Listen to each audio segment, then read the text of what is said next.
All right, if I can ask all of you to take your seats. First of all, let me welcome every single one of you to this morning session. We have, to me, a real treat to look forward to, and I can almost certainly promise you that you're not going to regret coming here to this keynote session this morning. We're going to be listening to a presentation by Neil Champness, who is here from the University of Nottingham. And I'm just going to give you a little bit of a quick run through of some of his accomplishments, very briefly, because there are plenty of them to go through. So Neil joined the University of Nottingham in the middle of the 90s. He was appointed as a lecturer in 1998, so I think he's coming up to a 20th anniversary as an academic at the University of Nottingham. He was quickly promoted through the ranks. He also became chair of chemical nanoscience, and he's currently head of inorganic and materials science at the University of Nottingham. He has gathered an abundance of awards, like us gathering drink tickets as a CCDC reception almost. So some of the awards that he's been able to pick up, very deservedly as well, I should add, is the Corday-Morgan Medal, which is a very, very prestigious RSE award, Bob Hay Fellowship, and he has also the RSE Supramolecular Chemistry Award as well. And he was recently a Wolfson awardee winner on top of that. He was also, I think, in 2011, given the recognition of being one of the top 100 most cited chemists in the world in the previous decade, which is quite an accomplishment because a lot of people are publishing a lot of things, and Neil happened to be in the top 100 of that particular decade. So what does he do then to deserve all these awards? Well, Neil has really produced seminal contributions to a wide variety of fields. So he's made some just absolutely outstanding contribution to fundamental hydrogen bonding science. He is looking at bridging the gap between molecular chemistry and nanoscale chemistry, which is a pretty tough task if you ask me. He's also looked at supramolecular chemistry and crystallization, nucleation in 2 dimensions. And I think he's one of the people that really push the transition from structure to function, which is one of the really big challenges that many of us in supramolecular chemistry and crystal engineering are battling with or trying to overcome on a regular basis. And Neil is one of them who's making some genuine steps forward here. I have to admit I'm a slightly partial and biased here, but I really like the simple elegance of Neil's science. And I think he presents his work and he writes about his work in a very understated way, which is refreshingly free of hyperbole.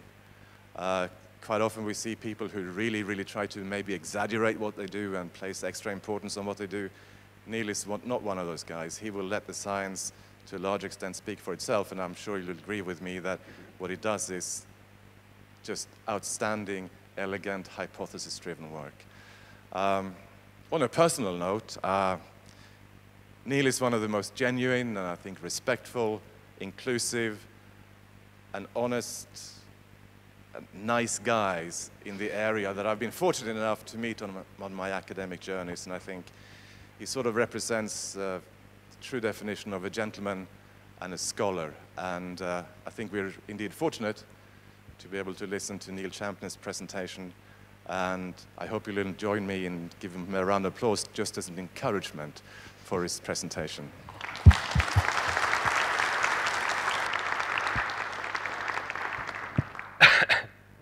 So I talked to Krista beforehand, and I said, he said, is there anything you want me to say? And I said, just keep it a little bit low-key, it'll be fine.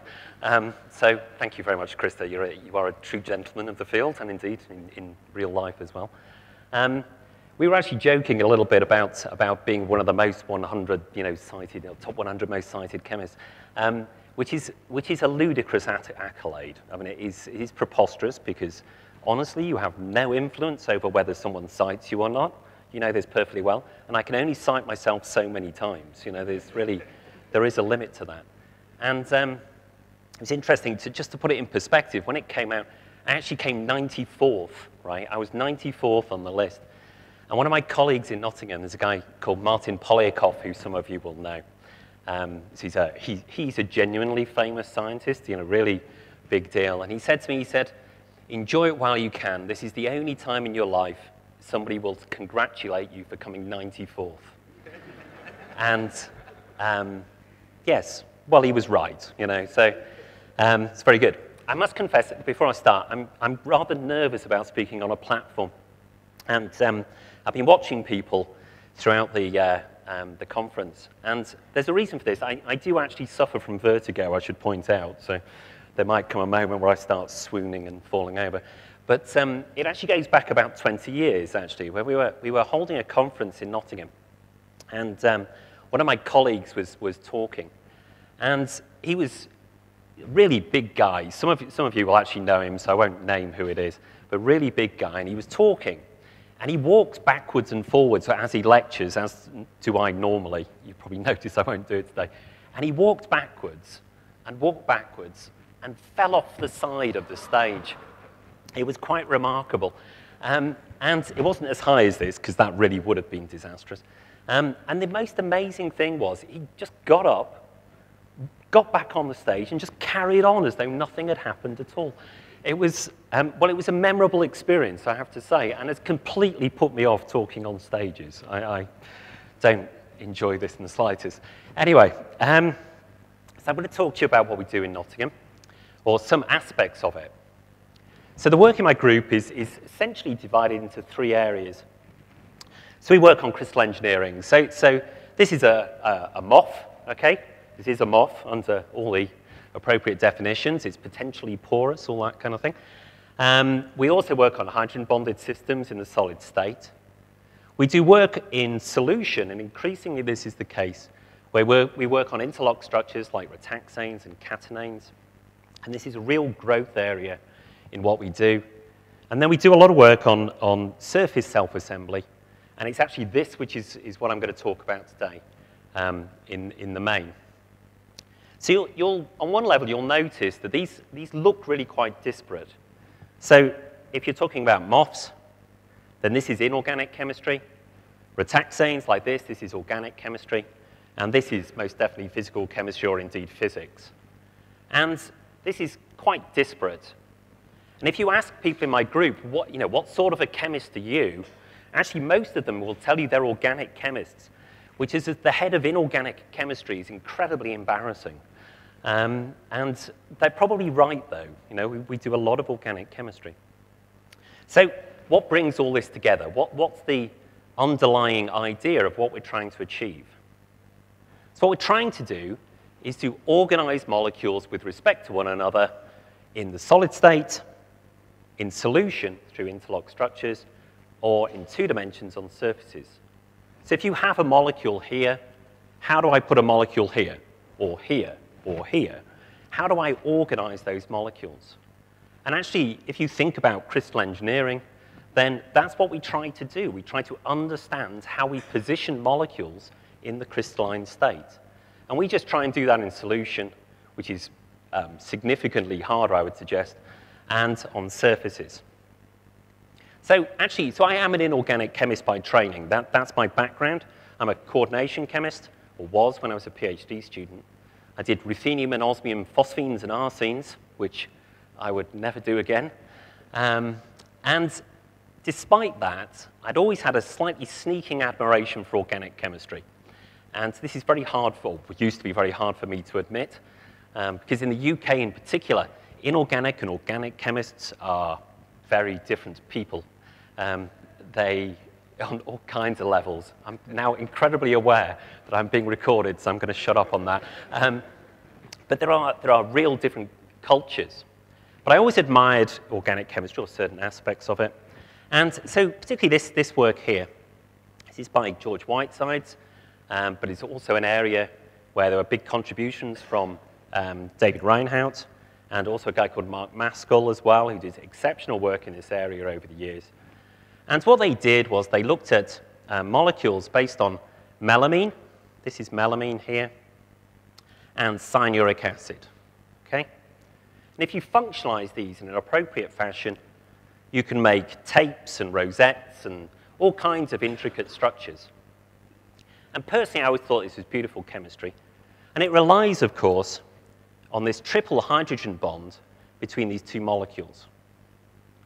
Now, you'll also notice this is very reminiscent of some of the interactions you see in DNA. And I will come back to that kind of thing later on. So, of course, if you look at this slide, you'll notice that actually the aggregate formed between cyanuric acid and melamine is actually a two-dimensional structure. And indeed, the crystal structure of this was published really quite late on by C.N.R. Rao. In fact, I think it was back in '99. And really quite late that structure was developed or solved. And this, as I say, two-dimensional structure. And we started to think about, well, if you can make two-dimensional structures, can you actually do this on surfaces? Can we actually take the principles of crystal engineering, and indeed supramolecular chemistry, and use those ideas to organize molecules on surfaces? So we started here. So this is NTCDI, okay? This molecule here, a diimide. You'll recognize that this subunit here is exactly the same as that in cyanuric acid.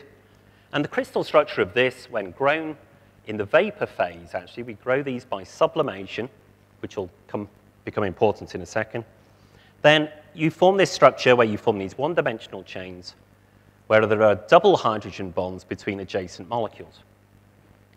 So when I talk about this at supramolecular conferences, I often joke that this would be an embarrassing structure to show at a crystal engineering conference because it's kind of obvious that it will do this, right? I think most people in the room would predict that this would be the structure that you would generate. So on one level, this was a good starting point for us because we kind of knew what would happen. So what we then do is we work with a group in our physics department led by a guy called Peter Beaton, who I've worked with now for over 15 years. Peter's a fantastic collaborator, brilliant scientist, fantastic collaborator. And this is what we do with him. So we deposit our molecules onto a surface, and then we image those molecules with scanning tunneling microscopy. So what you're looking at here, on the left-hand side, you're looking at an STM image of the equivalent dianhydride on a suitable surface, right? The surface does have a significant impact on the structure that you form. I'm not going to go into that into detail, but it is a significant factor. It's not an innocent bystander. So if you look at the dianhydride, you don't see any regular structure at all, right? If you look at the diimide using STM, then you'll notice straight away that you see regular structures on the surface. And if you look in more detail, this is what you see. So each of these white blobs here, each of these white features, is an individual molecule. And you're looking at those individual molecules aggregating or self-assembling into one-dimensional chains. And I'll remind you that the crystal structure of this, one-dimensional chains. So in STM, you can look at the molecular level, and you can start to measure distances along this chain. And as you measure these distances, you can measure the separation. And this basically is almost exactly the same as you see in the crystal structure. There is a slight compression of the hydrogen bond, but only slight. And you can conclude from that that the hydrogen bonding is holding the molecules into a one-dimensional chain. And basically, what you see in the crystal structure is what you see on the surface. Now, despite what Krista said, back in 2003, we were incredibly arrogant, actually, at this point. And we thought, right, we can do this. We can look at a crystal structure. We understand the crystal structure. We'll be able to assemble that structure on the surface. This will just work, right? Of course, that was rubbish, right? Obviously. It's nowhere near as simple as that. And actually, this structure even gives you a hint of that. So if you look at this chain here, as you go along the chain, your eyes are telling you that this one is brighter than this one, which is brighter, or this one's darker than this one here. This is brighter, darker, brighter, and it actually alternates as you go along the chain, okay? Your eyes are not playing tricks on you. That is what's happening. And that's actually because of the way that STM works. So STM, you actually image what's known as the Fermi level, but to chemists, we're talking about the molecular orbitals. And the molecular orbitals are slightly different in adjacent molecules because they are sitting on different surface sites, right? There are very subtle differences, and you can actually tell the difference, okay? And that starts to give you a hint that maybe this isn't just as simple as here's a crystal structure, stick it on the surface.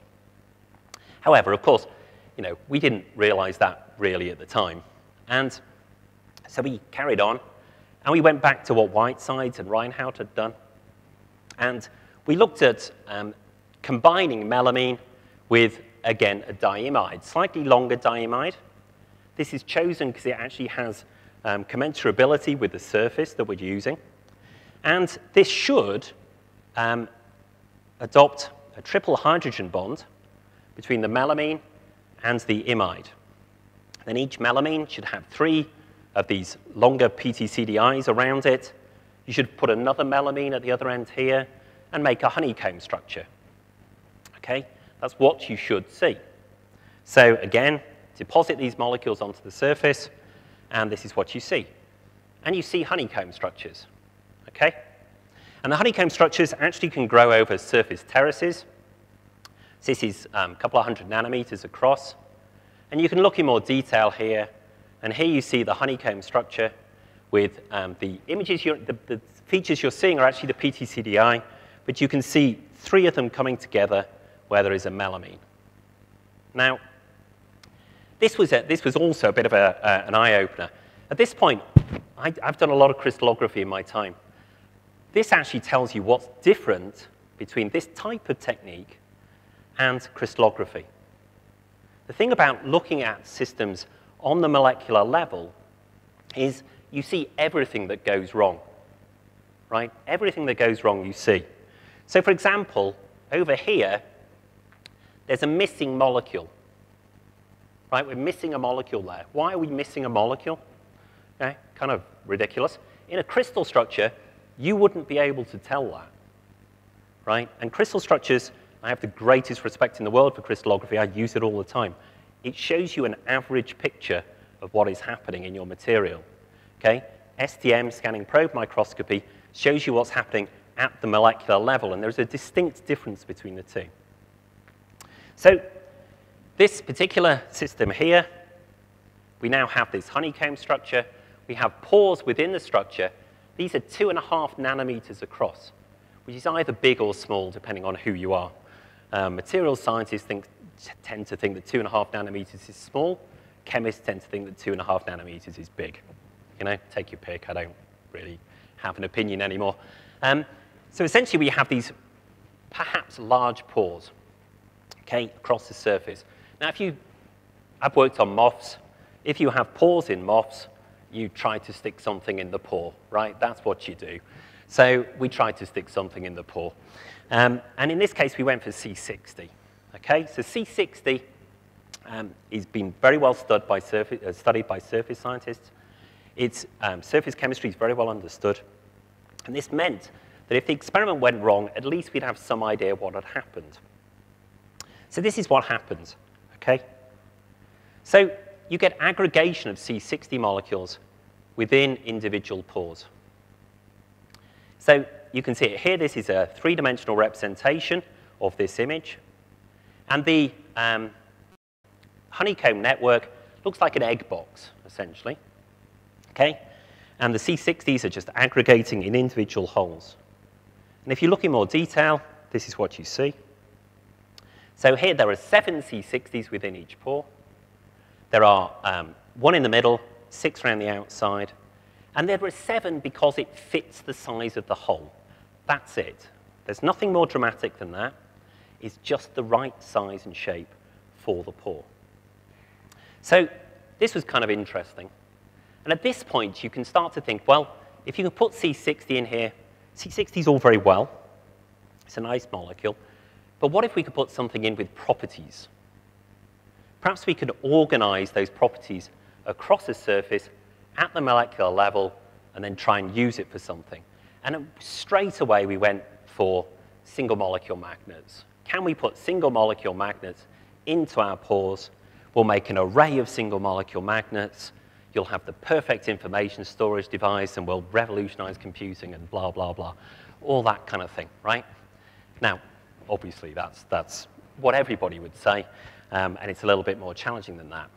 Now, we're not single molecule magnet people, right? So we made the wrong choice, right? Right from the off, we picked the wrong molecule. We picked this manganese 12 cluster. This is one of the first single molecule magnets, if not the first single molecule magnet. This is what we went for because it's something we understood. We knew what we could do. Now, up to this point, all these images I've shown you are in ultra-high vacuum. And to actually get the molecules into ultra-high vacuum, you have to sublime them, okay? So anyone wants to give me a guess of what happens when you take manganese 12 acetate and you heat it? Any guesses? You make manganese oxide, really simply and easily. Fantastic. Total waste of time, utter nightmare. We spent ages trying to sublime manganese 12 acetate into ultra-high vacuum and failed on every occasion because we were just pyrolyzing our compound. Again, with hindsight, kind of obvious. But, you know, you live and learn. Let's put it that way.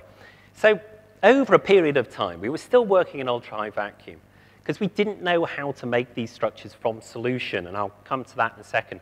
But at this time, everything was ultra-high vacuum. And over this kind of 7-year period, one of my other colleagues in physics at Nottingham, a guy called James O'Shea, developed an electrospray kit where you can do electrospray into ultra-high vacuum, right? So it's basically like the electrospray you have on a mass spec, except it goes into ultra-high vacuum, okay? I'm not trying to belittle this. I mean, it's actually a major achievement, but anyway, that's essentially what it is, right? So now we can actually deposit almost, well, anything you can dissolve, you can try to deposit into ultra-high vacuum. I once asked James, what's the limit? And he said, well, the size of the cone on the electrospray is 2 microns, right? So anything smaller than 2 microns, we can deposit. So 2 microns, kind of big, right? So from my point of view, we can deposit anything, right? I'm sure there's something which won't work. But anyway, in principle, we can do that. So this is one of these manganese 12 clusters. This is actually on gold surface, gold 111. And here's an individual magnet, right? An individual molecule has the right dimensions. Now, if you deposit it onto the honeycomb structure, this is what you see. Okay, so you can see the honeycomb in the background, here and here. And the white features are the magnets, the manganese 12 clusters. Where there's a black circle, that's a manganese 12 cluster sitting in a pore, doing what we want it to do. Where you see white features which are not got a black circle, so all of these here, okay, are manganese clusters misbehaving, right? They are doing what they want to do. They move around the surface. They're just incredibly naughty little molecules, right? So really kind of annoying. And this was slightly disappointing, shall we say. And especially as it had taken 7 years to actually get to this point. The fact that it wasn't doing what we wanted was kind of irritating. So why isn't it working? Well, the reason why it doesn't work is because this pore is 2.5 nanometers across. Our manganese clusters are 1.6 nanometers across. They're too small. And this means that they actually have thermal motion within a given pore, and this is all at room temperature. So that can actually go across and jump from one pore to another pore and just move around. There's not enough holding it in place, right? And because there is a pore size fit between the molecule and the pore of the honeycomb structure. So how do you address this? Well, okay, so you can try to do some chemistry, okay, to functionalize the pore to reduce the space within that structure, okay? So you can functionalize perylene diamides in a variety of ways. This is a very well-established area of chemistry. If you aren't familiar with it, then it won't take you more than 5 seconds to find endless articles in the literature about perylene diamides.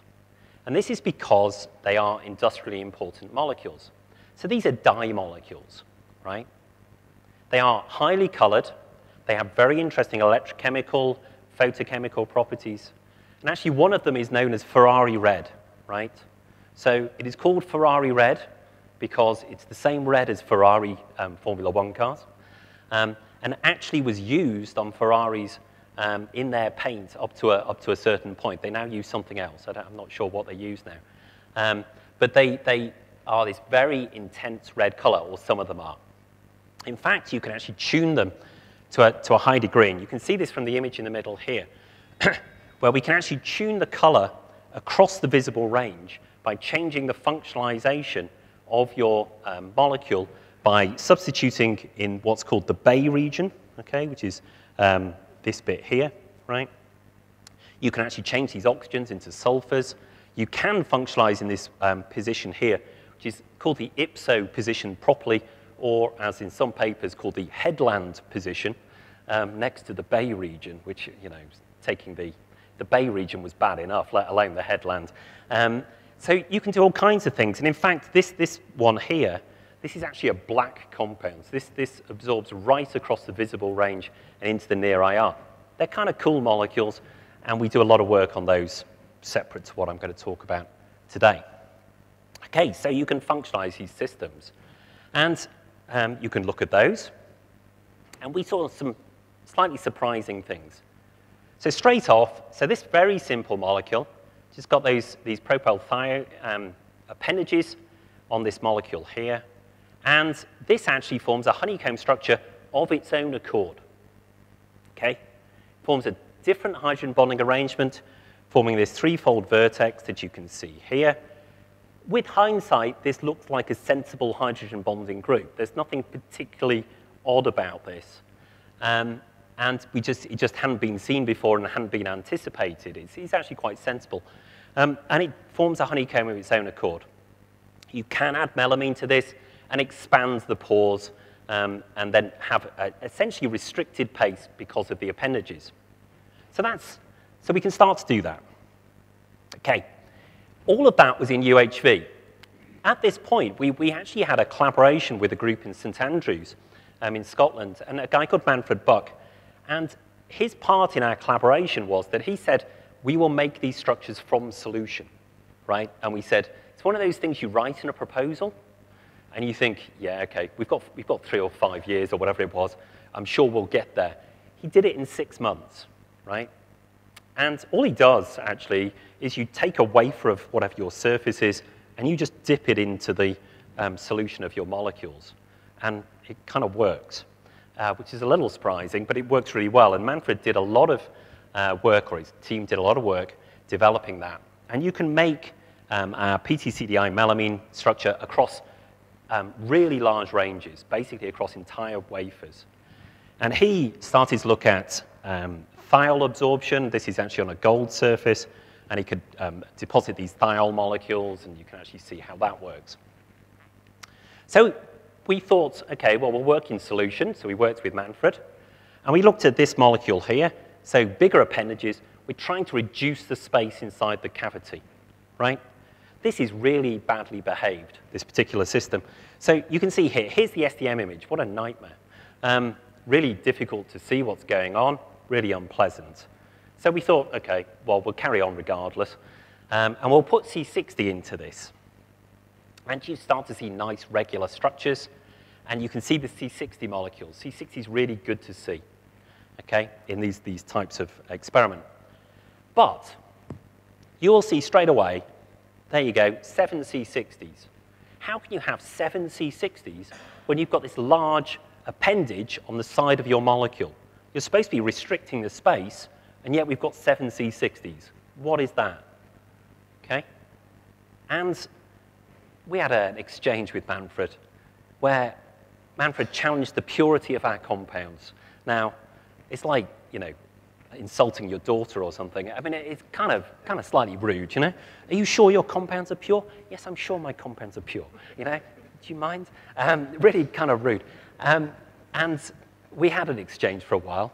And actually, it turns out that what happens is, under the conditions of the experiment, we can actually cleave one of these side groups, right? So when we have melamine present and we have gold 111, it's actually in DMF, this, then the thio group actually comes off. If you think about it, this is on a gold surface, right? There are strong gold-sulfur bonds. Of course it breaks, or of course it can break. So that's what happens. And then you can actually see all kinds of things across the surface. You see a whole range of different things. Here's a pore with 3 C60s. Here's one with 5 C60s. Here's a different 3, another 3. Here's 4. And again, STM is showing you everything at the molecular level. I don't believe for a second that crystallography would tell you this, right? And you can see everything which goes, well, in some sense is wrong. Maybe this is a good thing, maybe. Who knows? I'll come back to this again and again as I go on. So all of that work is covered in this article, well, up to a point. So if you're interested in that, this article does actually cover all our kind of work on this. And now, partly because of Manfred's work of actually getting this into the solution phase, or being able to do this in solution, this is actually now used by a whole variety of groups around the world as a way of making a templated surface. It's actually relatively straightforward to do, and that's kind of nice, and people are putting different things inside the pores, and you can do all kinds of stuff. So in parallel to this, we'd been working on MOFs. So we've worked on MOFs for years and years. And anybody who's worked on MOFs has, generally speaking, worked with a carboxylate at some point in their lives. And we were working with these tetracarboxylates. And we made a whole series of MOFs, and they're very good for hydrogen storage and so on and so forth. And one day, I kind of thought, well, carboxylic acids form strong hydrogen bonds with other carboxylic acids, right? We all know that. So why don't we just look at these molecules on the surface? Should work. They should form hydrogen-bonded assemblies. Should be fine. We'll just give it a go, see what happens. So this is what happens with this particular molecule here. You form carboxylic acid, hydrogen bonds. Each of these white blobs is a single molecule again. This forms over really large areas. This is on graphite in this case. And this is imaged onto nonanoic acid. Nonanoic acid is an STM solvent. Okay, I wouldn't recommend it to anyone, but it has certain conductivity properties which make it suitable for STM. So we thought, again, we're quite into our host-guest chemistry.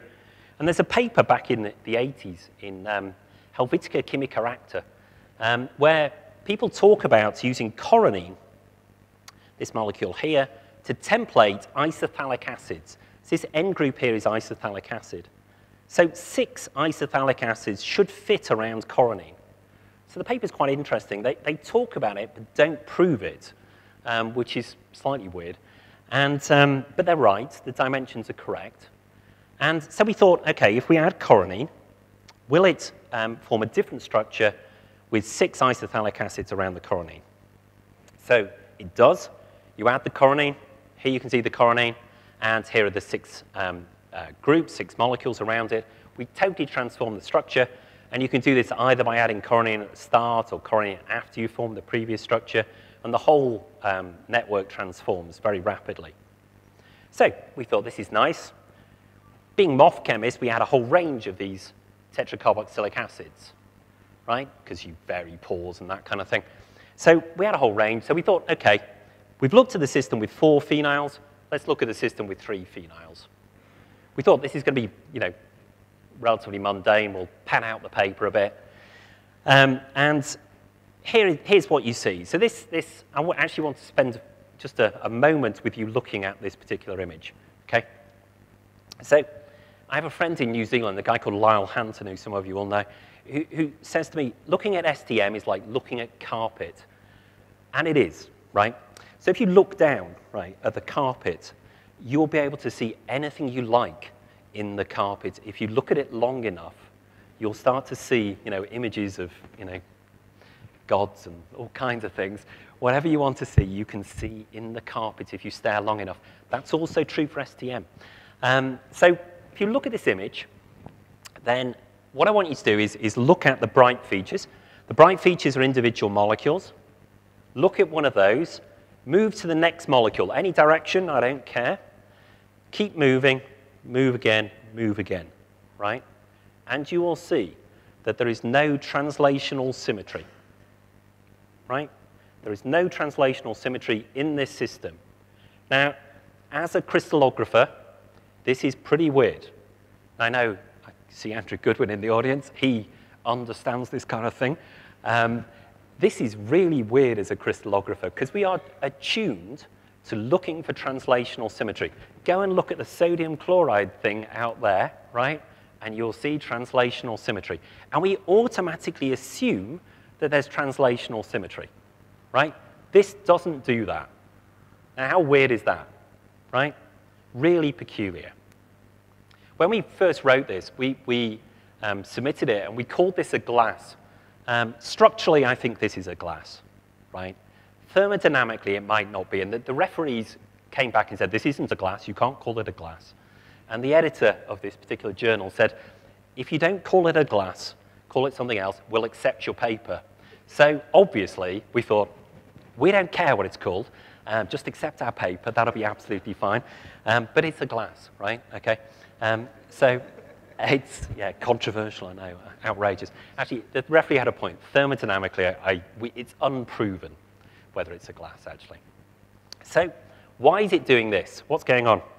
Well, if you look at the dimensions of the molecule, the distance along the molecule is very similar to the distance across this hydrogen bond. And this means that if you think about the pore where we had the coronine a moment ago, where you can have 6 isothalic acids around it, well, we can actually surround that pore with 5 molecules, 4 molecules, a different 4-molecule arrangement, or 3 molecules. They're all possible, okay? So can you see that? Well, yes, you can. Here's the 3-molecule arrangement. Here's the 4. Okay, here's the other 4. Here's a 5, and here's a 6, okay? They're all there. All these different arrangements are there. And then at this point, we thought, okay, actually, you're being completely stupid, right? The reality is these molecules are rhombus-shaped, right? They're actually rhombuses. And the ancient Greeks knew that rhombuses tiled 2-dimensional space in a random fashion, right? I've always assumed it's Plato. I've never gone to look, but you can always say it was Plato, because it probably was. And he's not here to contradict me either, so that's absolutely fine. He probably would take credit for it anyway, let's face it, you know. But these are rhombuses. So I honestly didn't know this, and I know some of you have heard me talk before, and you know about rhombuses tiling 2-dimensional space in a random fashion. I guarantee the vast majority of people don't know this. I've come across people who had games when they were a kid of little tiles, rhombus-shaped tiles, and they all know this. And if you don't believe me, go and make some rhombuses, and you'll learn in about 2 seconds that you can make random structures by tiling with these rhombuses. Okay? Really kind of obvious with hindsight. It's another one of those classics. So what you do is you say to your wonderful postdoc, go and color in all the molecules, right? Okay? So we're coloring them in. So ones which are horizontal are red. Ones up to the left are green, and one up to the right are blue. Okay? Color all the molecules in. The guy did this, guy called Matthew Blunt. Brilliant, again, brilliant postdoc, now a brilliant academic at UCL. Wonderful, wonderful guy, and spent an enormous amount of time working this out. So if you do that for the whole image, you end up with pictures which look like this. Okay? Now, if you can then take these images, you can do a whole series of maths on this to prove whether it's random or not, right? And if you look at the journal, which I'm not recommending that you do, if you go and look at it, there's an entire page proving whether this is random or not. And just to spoil the kind of punchline, it's random, right? That's all you need to know. The thing which, for me, the thing which is amazing about this is that every time you do this experiment, you will get a different structure. There are essentially an infinite number of structures which you can make. This is almost the antithesis of crystal engineering and supermolecular chemistry. We can guarantee you a random structure, right? Now, personally, I think this is kind of interesting. I mean, it's a really odd phenomenon, right? Really kind of strange. And interesting. And it starts to make you wonder, what else could we do? It also reinforces this point. Try doing this with crystallography, right? We've tried so much to grow crystals of this material, right? And failed, we think, at every opportunity, we think. And really kind of challenging, actually. So this is actually rated to something called Penrose tiling. So Penrose tiling are named after a mathematician called Sir Roger Penrose, who came up with a series of tilings. If you don't know what Penrose tiling is, read Wikipedia, right? It's really good on Penrose tiling. Top notch. They do a great job. This is one of his Penrose tiles. You'll see it's based on pentagons, okay? But you'll also notice the yellow things are rhombuses, right? There are rhombuses. And in fact, there is one of Penrose tiles which is entirely based on rhombuses. So this is actually a picture of the floor of the chemistry department at the University of Western Australia in Perth, okay, for any of you who've been there. And they built a new chemistry building. And they decided the entrance foyer has a Penrose tile for the floor, okay? They actually have an explanation of how they managed to convince the builders to build a Penrose tile, because your average builder, with all due respect, isn't an expert in Penrose tiling. Maybe there are some out there, you never know. And they built this, and they took a photo of it, and they sent it to Nature, and Nature published it, advertising the opening of their new building, right? So if you're building a new chemistry building, this is what you should do, right? Okay? Really good idea. Actually, this is at Oxford, actually. This is the math department in Oxford. And outside the math department is a Penrose tile, okay? So Penrose is from Oxford. And actually, if you look in more details, this is actually the floor here. And again, it's made from rhombuses.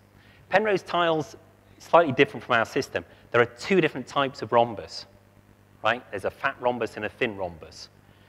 We've started to try and do this. This is quite hard, but to actually get molecules which actually mimic this, but we are trying to make Penrose tiles using this kind of approach.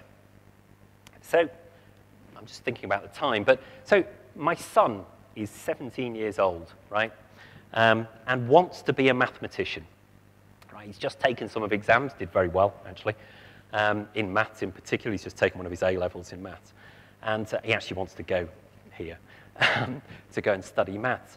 And he's, apart from, well, just the other day actually said, so if I don't do maths, I could always do chemistry, couldn't I, Dad? It's like, thanks, you know. It was meant well, I believe, you know. It's kind of, chemistry's better than physics was the basic concept, I think, you know. Anyway, so he's a very good son, and every now and then he asks me, so what are you doing at work, Dad, right? Is there anything exciting in your research at the moment? You know, which, dutiful son, very good of him, doesn't have to ask me this. So anyway, one time, I was explaining to him about Penrose tiles, because he wants to be a mathematician, right? And Penrose is a mathematician. And I did a terrible dad thing, and I said to him, I said, I know someone who knows Penrose, right? I was kind of boasting, you know. I know someone, you know, a bit of name dropping going on there. And it turns out I do actually know someone who knows Penrose as it happens, you know. So my son, a few years ago, he must have been 14, and so he said, can you get his autograph for me? And I thought, oh my God, what am I going to do? Because you can't go up to another scientist and say, can I have your autograph, please, right? Because, you know, it's just not the done thing. However much we like other scientists and respect them, you don't ask for autographs. It's kind of weird. So I thought, well, how am I going to deal with this? Because I can't disappoint my son, right? So I thought, I'll ask the person I know who knows Penrose. So there's a guy at Oxford, some of you will know, a guy called Paul Beer, who actually was mentioned yesterday. He does a lot of work on retaxanes and so on and so forth, and catenanes using halogen bonding. Paul Beer is the nicest guy in the world, right? So I thought, I'll just ask Paul. He's in the same college as Penrose. I say, Paul, my son, you know, you're doing me a huge favor with my son. It'd be great if you could get the autograph, all the rest of it. And Paul did it, right? So Paul has, you know, less shame than I do. And he went, well, actually, I assume he knows Penrose personally, actually. And he went up to him and said, can I have your autograph, please, right? For this guy. And Penrose did it. Brilliant. Absolutely wonderful. To Edward, my son Edward. To Edward, best of luck with a maths, Roger Penrose. Superb. Paul sent it to me. I almost kept it, right? I thought, I'll stick it on my office wall, right? My son doesn't need to know, you know. I'll just keep the autograph myself. Yeah, really cool. Anyway, so I'm eternally grateful to Paul Beer for making me look good in the eyes of my son, you know, because I know someone who knows Roger Penrose, right? Kind of weird.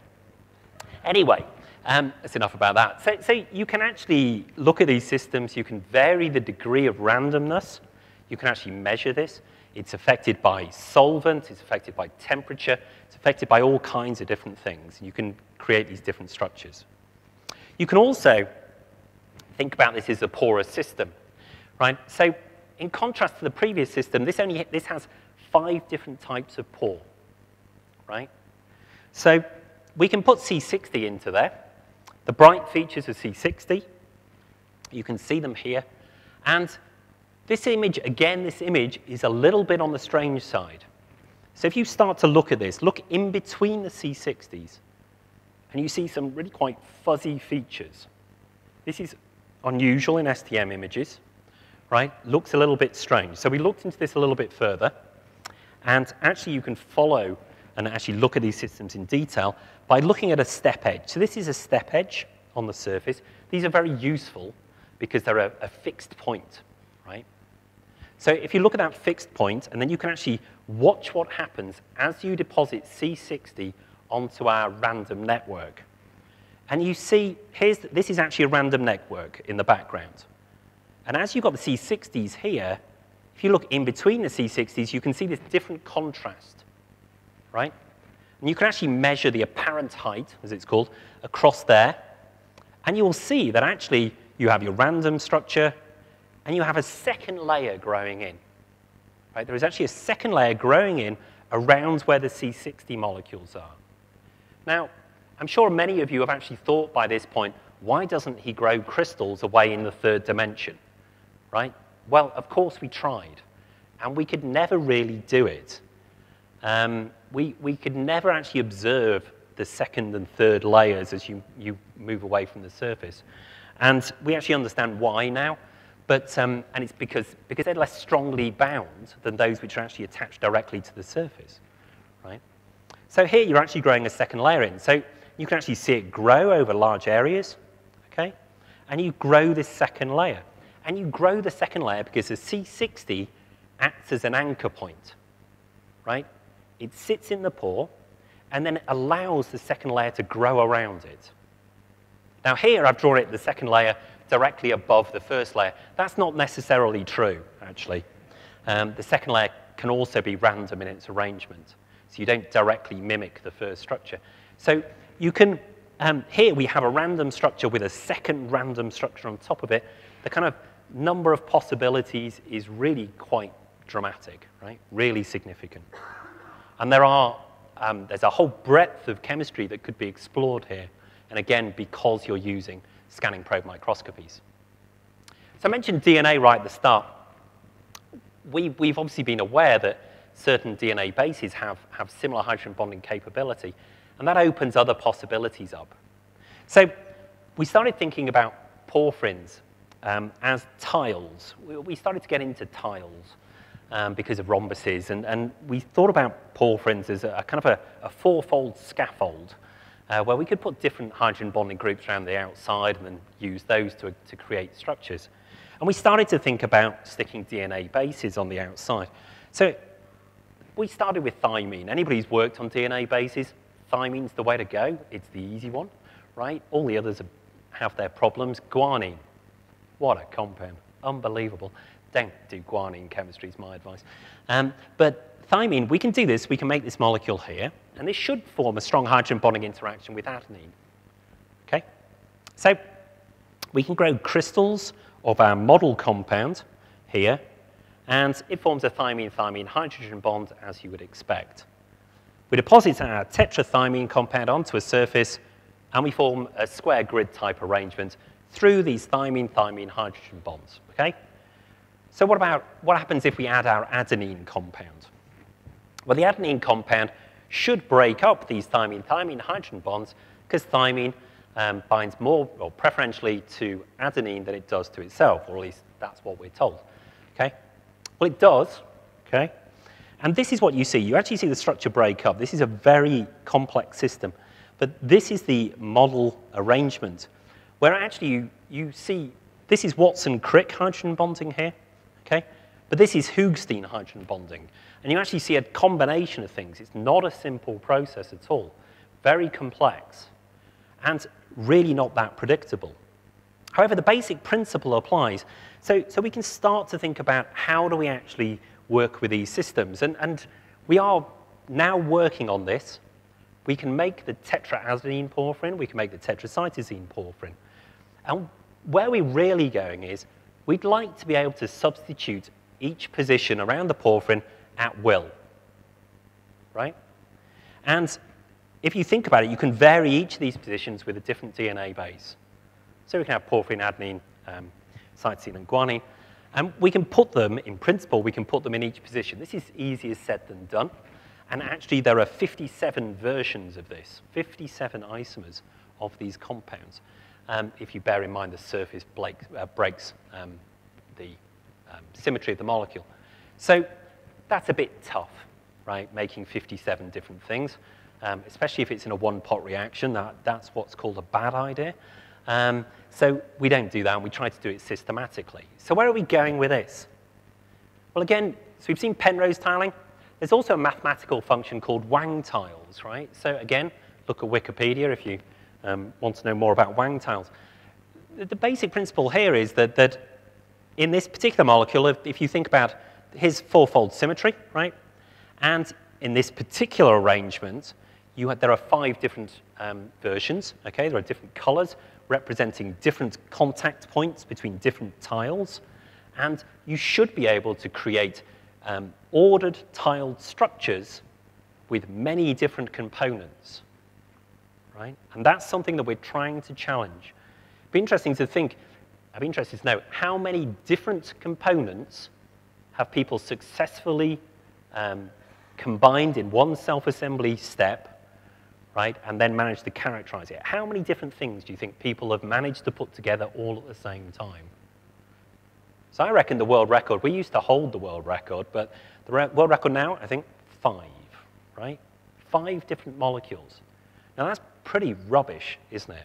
If you think about nature, Nature does this all the time and puts together many, many, many different components, and they do incredible things, lots of function, et cetera, et cetera. Okay, their systems are slightly bigger than ours, but 5, that's all we've managed to achieve. Now, wouldn't it be clever if you could actually do, well, organize as many things as you want into an ordered structure, right? That's easier said than done, but we think that this is a possible strategy. It's not simple, it's a possible strategy. So, if you're actually going to achieve that, you need to really be able to image the systems. And if you look back at this porphyrin STM image here, okay, so what I want is to be able to identify each of these porphyrins and say they're all different from each other. Now, that's going to be a bit tough, isn't it? Right?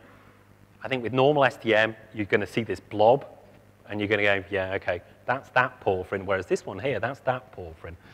You know, I don't relish the referees' reports on that particular paper, because they're just going to say you haven't proven it, right? So this has always been a bit of a problem for us, and I'm just going to go back to this structure just to wrap up. So this system here, okay, I told you right at the start that this NTCDI molecule forms these chains because there are hydrogen bonds between adjacent molecules. And I said that because the distances are right between the molecules, right? Now, I will ask you, if you look at this image, what evidence is there that there are hydrogen bonds between those molecules? And the answer is, there is none, right? No evidence at all, except for distances, right? So that's always been a bit worrying to me, but there was kind of nothing much we could do about it. This is the structure, right? And then the crystal structure, we can identify because there are hydrogen bonds at kind of closest points of contact. So we couldn't do anything about that until this paper came out. So this is some work came out in 2009 from Leo Gross's group in IBM in Zurich. And they described a new form of scanning probe microscopy, which is called non-contact AFM or dynamic force microscopy, depending on who you talk to. And they published this, and this is their image of pentacene, right? And what they do, essentially, they have a CO molecule on the end of their tip. Okay, this is a STM, well, an AFM tip, sorry. And they have a CO molecule on the end, and they image with the oxygen molecule, and the repulsion between the oxygen molecule and the electron density in the molecule you're looking at can be recorded, and you get an image which looks like this, right? Here are carbon-carbon bonds. Here are carbon-hydrogen bonds. And these are pretty amazing images. And I was asked at the time, someone at Nature Chemistry asked me, could you write a News and Views article about what this means to the chemist? And I just said, well, honestly, what a ridiculous thing. What does this mean to the chemist? You can see bonds. Get a grip, right? This is just incredible stuff. You can see bonds. We spend our lives making and breaking bonds. That's what we do, right? And we never see bonds, right? But here they are. Now that's pretty amazing. So I wrote the article, and I said, obviously I was interested in it. I said, wouldn't it be great if you could see hydrogen bonds? Wouldn't that be incredible if you could actually see hydrogen bonds using this technique? Obviously, I was just kind of interested in what we do, I mean, clearly. However, you know, I thought it would be cool if we could see hydrogen bonds. So one of my colleagues, a different colleague in physics in Nottingham, Philip Moriarty, took me up on the challenge. So Philip is called Professor Moriarty. For those of you who know Sherlock Holmes, you know, Professor Moriarty is Sherlock Holmes' arch nemesis. Philip doesn't enjoy that particular comparison, should we say. Philip is one of the angriest men in the world, but a fantastic scientist, absolutely brilliant scientist, Philip. And he took me up on the challenge, and Philip deserves all the credit for this next bit, not me at all. And he said, why don't we look at the NTCDI system? So what happens is you pick up a molecule of NTCDI on the end of a tip, right? And you pick it up, and the carbonyl has to be pointing downwards. That's easier said than done. It's actually quite easy to pick up molecules on the end of a tip. You just put the tip next to the molecule, and some of them jump on. Getting in the right orientation took 6 months, right? Not good. Really kind of annoying. But you have to have in the right orientation to get the appropriate images. So this is what you see. So this is a normal scanning tunneling microscope image. This is a normal atomic force microscope image. And this is the dynamic force or non-contact AFM image, right? So look in more detail. This is what you see. So here's your molecule. Here's the NTCDI. And these features here, okay, are where the hydrogen bonds are supposed to be. There are even contacts here where there should be CHO hydrogen bonds, right? So this, kind of cool, right? At the time, I was the person who's going, publish, publish, publish. What are you doing? And Philip, being a good scientist, said, no, we want to look at what is the origin of these features that you're seeing. And him and his team, and a particular guy called Adam Sweetman, they did lots and lots of studies correlating electron density with the repulsion that you see associated with these features. And it turns out there's no correlation, right? This is not due to the hydrogen bond. And actually the paper says this, right? It says this in excruciating detail. These features are not due to the hydrogen bond.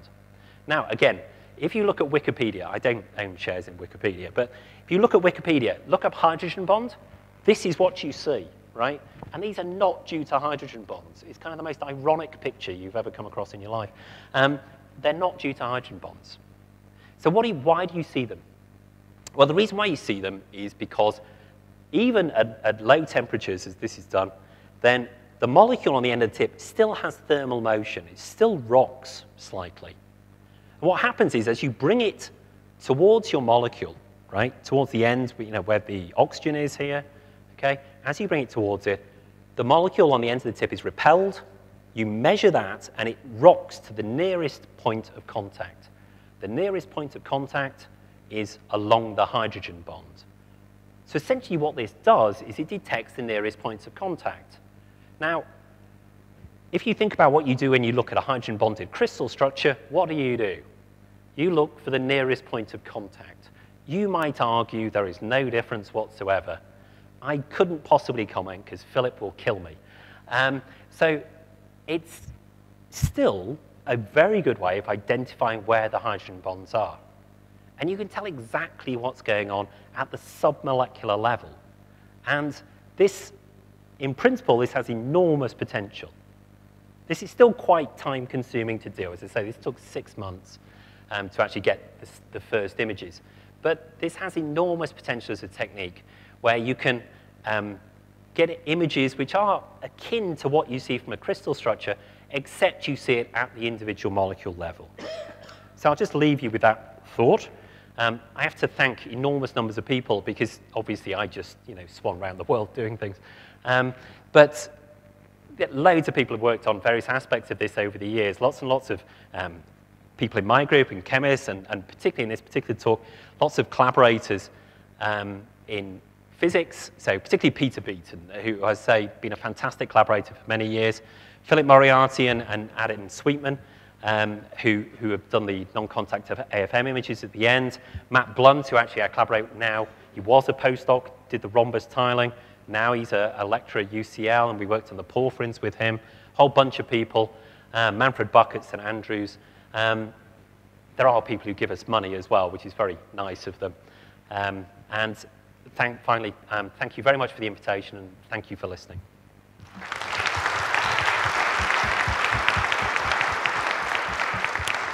You were not going to be disappointed, and I think you agree with me after that adventure through some really spectacular science in many ways. We have time for a couple of questions, and I'm sure Neil will be willing to talk about this at length at coffee breaks and poster sessions as well, but we can entertain a couple of questions before we break up for the next step. Anyone? At the very front here, please. Thank you very much, lovely talk. Just a question about this rhombus styling or glass, or we can argue about semantics, but sure. I'm not strict about it. You mentioned that there is it's random and it's an infinite number of combinations. Are all of them equally probable? No. No, they're not, actually. So calculations will tell you that the one where there are 6 molecules coming together is the thermodynamically most stable arrangement. As I say, we have actually studied, if you vary the conditions, you can actually favor particularly that particular structure. You can do that. They do actually interconvert, so that there are defects in the structure, and you can get ordering to some extent. So over a period of months, you get some ordering towards that arrangement. But it takes a very, very long time. Because correct me if I'm wrong, on this picture you have shown, there is a line of rhombuses, just along this picture, right, in one color. Sure. It's quite remarkable, right? It is, absolutely. And I think you are correct, right, which I think that's interesting. I mean, I think if you ask anybody to look at that image, they will start to see little bits of order, right? And that's correct, and that's actually why we had to prove that it's random and did it over a much larger surface areas, etc. It actually, if you ask me, it actually talks to how we look at structures. We look for order, actually. Right. Yeah, I mean, that's what we're trained to do right from high school. You look for you're taught about sodium chloride, and you look for order. That's what you do, right? So. Yeah, your eye is drawn to certain things. So the maths proves that it isn't, actually, that it is completely random. Okay. But you can vary it. We can continue. Okay, yeah. All right, I think I saw one more hand, or are we done for right now? Otherwise, oh, well, let's see. Let's go back to South Africa, I think. So here's a question. Would you call those polymorphs?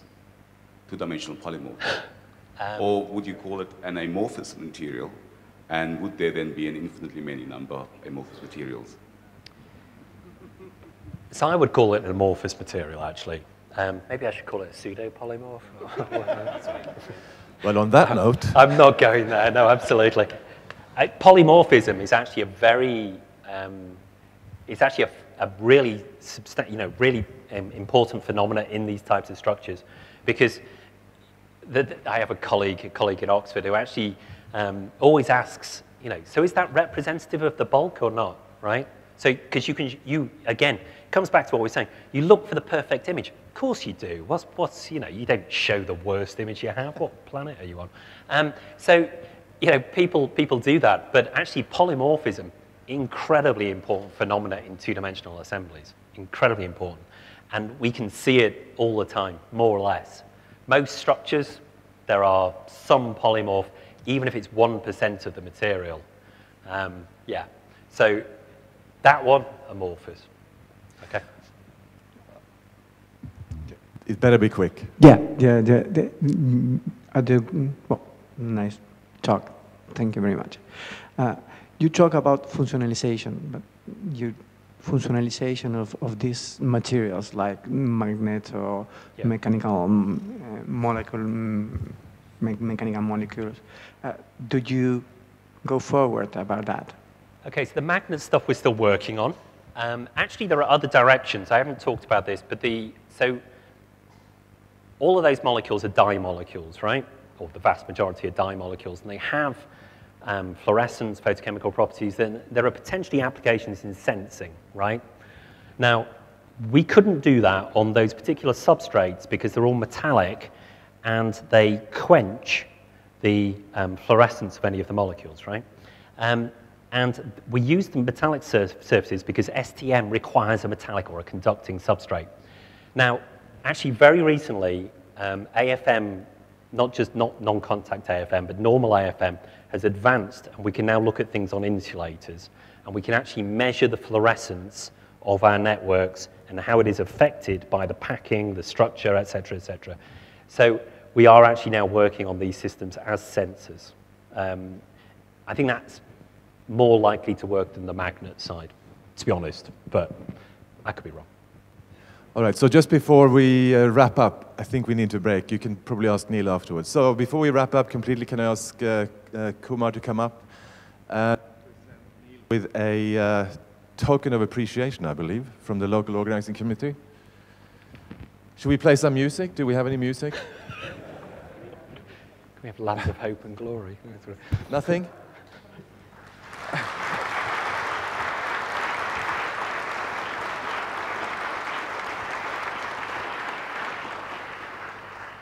Thank you.